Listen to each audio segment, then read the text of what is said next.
when I was young, around the age of 14 years old, I started getting interested in cutting hair and the barbering. And, when I go to the barber shops, I would just, watch the barber and sweep the floor and stuff like that. And, they didn't give me, nothing. I just was watching and observing the scene. And I was like, I like to be that guy where everybody come up and, want to get a haircut by me and able to make people feel good about themselves. So when I turned 15, I got my first job at Albertsons.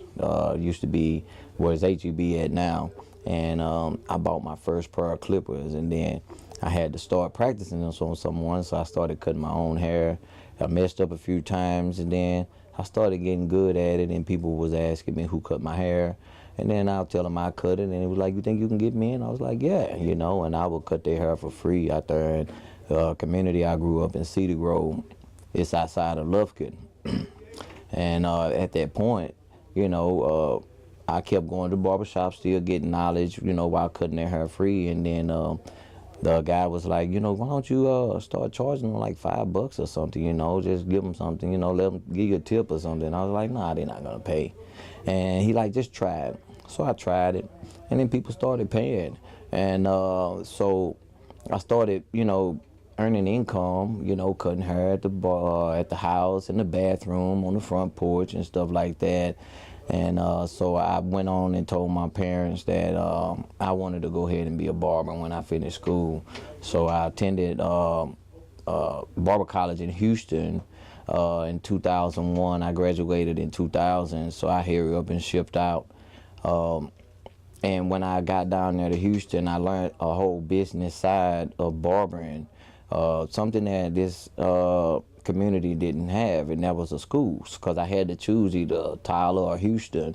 And Tyler was a self-paid school, and the one in Houston was taking FAFSA and student loans, and that was more my range there, because I came up in a low community, and so I took that option and learned the business side, learned a lot of things that they didn't have here.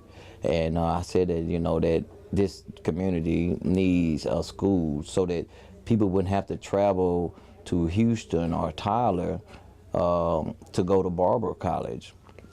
And so the one in Tyler eventually shut down, and so that brought more barbers to this area that didn't have a school to go to. So I built 3 barbershops, 2 in Nacogdoches and then 1 in Lufkin once I came back 10 years later. And the one in Lufkin, I had 12 stations and 12 operators behind it, and loved every last one of the guys that worked there, because in order to get to leadership, you have to be a good leader and have good employees and a good team. So I couldn't made it to nowhere where I am without a good team. And once I built it up to 12 stations and I had operators, and I was teaching those guys that I was hiring how to cut hair, I said, I should be an instructor. So then at that point, I started researching barber instructing schools, and I went and got my barber instructor license.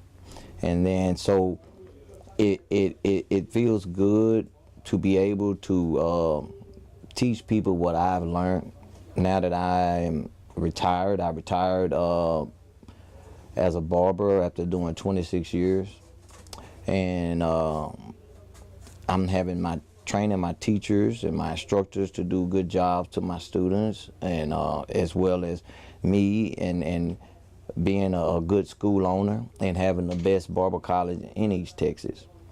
Being able to cross that line was being accredited, being able to offer grants for people who can't afford to go to school, being able to write out student loans to those who aren't able to afford to go to school.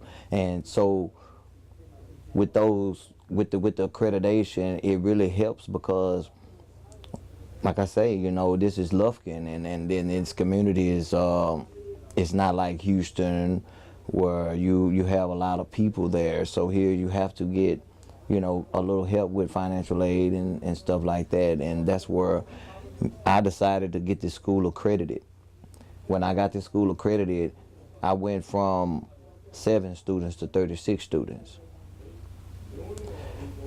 And also, I added high school programs.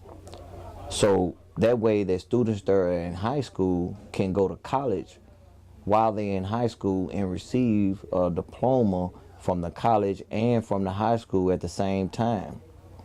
That's another thing that this community did not have, where you can go to barber college while you're still in school. So that's another thing. And I do look to build more partnerships with the local areas and the local high schools that's in this area. We partners with VA, so VA students are also welcome. That's up to Chapter 35 and 911. We partners with the Workforce Center. So with all of those things, that's where I got to where I am.